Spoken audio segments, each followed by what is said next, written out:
Olá, tudo bem? Espero que vocês estejam ótimos. A aula de hoje é sobre ditadura, a, a República dos Generais, 1964 a 1985. Por que houve um golpe militar em 1964? Segundo os golpistas, o objetivo era acabar com a anarquia e a insegurança que assolava o país. E a iminência do país se tornar um país comunista. Então, o medo era que o país se tornasse comunista, então vamos colocar um regime ditatorial para conter esse movimento. E também para deter a inflação, que estava absurdamente alta.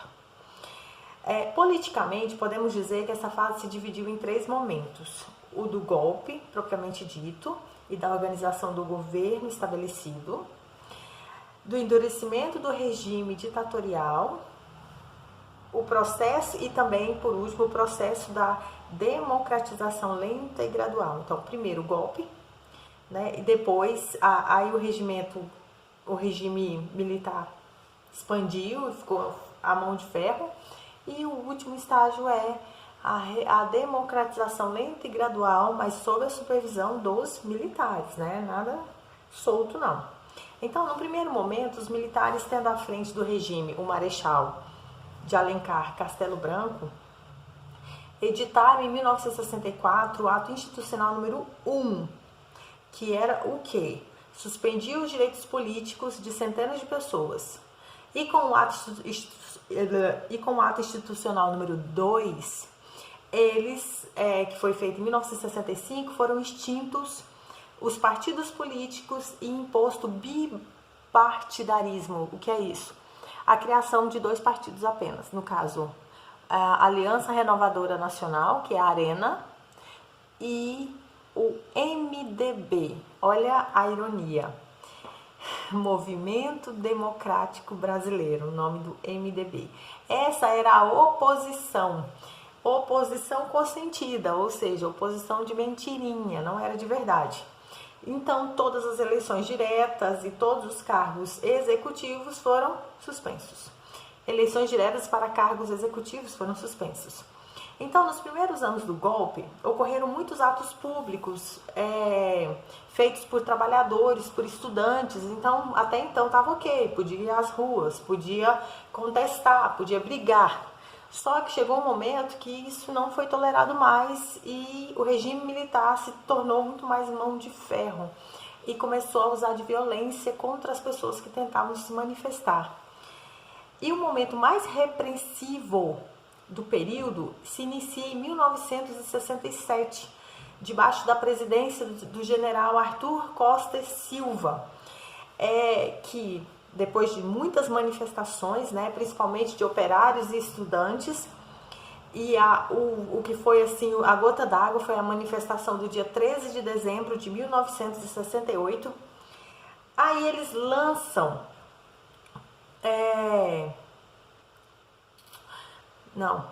foi em 3 de dezembro de 1968 que é lançado o AI-5. AI-5 é o ato institucional mais terrível, mais insano que eles poderiam inventar. Vamos lá, vamos conhecê-lo. Você vai ficar chocado. E esse AI-5 você tem que decorar, porque é útil. É útil, porque um dia que você vê qualquer coisa assim parecida, você fala, opa, não aceito não, no meu país não. Então vamos lá. Esse ato institucional foi conhecido como o mais terrível, mais temido, mais odiado de todos, e vamos ver por quê. Cassava todos os direitos civis, permitia a cassação de mandatos parlamentares, fechamento do Congresso Nacional, fechamento das assembleias legislativas e das câmaras municipais, ou seja, tudo fechado. Tudo fechado. E mais, limitava os poderes do judiciário e suspendeu o direito de habeas corpus em crimes contra a segurança nacional. Então, qualquer pessoa que protestasse, que fizesse alguma coisa, ela já ia direto para a cadeia. E impunha a censura prévia à imprensa e restrições à liberdade de reunião. Então não podia reunir, não podia falar no assunto, não podia brigar, não podia ir para as ruas. Isso é ditadura. Costa e Silva não conseguiu completar o mandato, porque ele adoeceu, ele sofreu um derrame cerebral em setembro de 69. Aí ele foi substituído por uma junta militar. Ele tinha vice? Of course, claro que ele tinha vice, mas o vice dele foi colocado no saco. Não aceitaram ele, o nome dele era Pedro Aleixo. Aí essa junta militar aproveitou que Costa e Silva estava doente, né? Teve um derrame. Aí eles pegaram os dois e declararam o mandato dos dois extinto em 6 de outubro de 1969. Então a junta militar, essa mesma junta militar, composta dos ministros do Exército, da Marinha e da Aeronáutica, baixou o ato institucional número 13, que punia com banimento, mandar, sei lá, para Marte, para a Lua, sei lá para onde, os brasileiros considerados a ameaça à segurança nacional. E o ato institucional número 14, que instituía a pena de morte e a prisão perpétua para os envolvidos em guerra revolucionária e subversiva, além de sancionar a nova Lei de Segurança Nacional. Diante de todo esse aparato jurídico, os cidadãos não tinham mais nenhum amparo legal para fazer frente aos poderes ditatoriais. Nesse momento, os brasileiros que lutavam por um Brasil melhor, um Brasil mais democrático, levantaram os bracinhos e disseram: eu me rendo. Porque eles não tinham para onde correr, não tinham, certo? Essa junta militar aplanou, preparou o caminho para que o general Ernesto Geisel,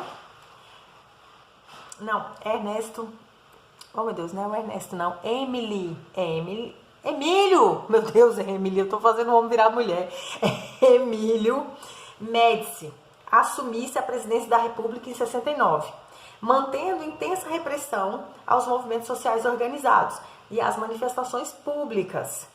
Com o endurecimento, aumentou também a oposição ao regime, né?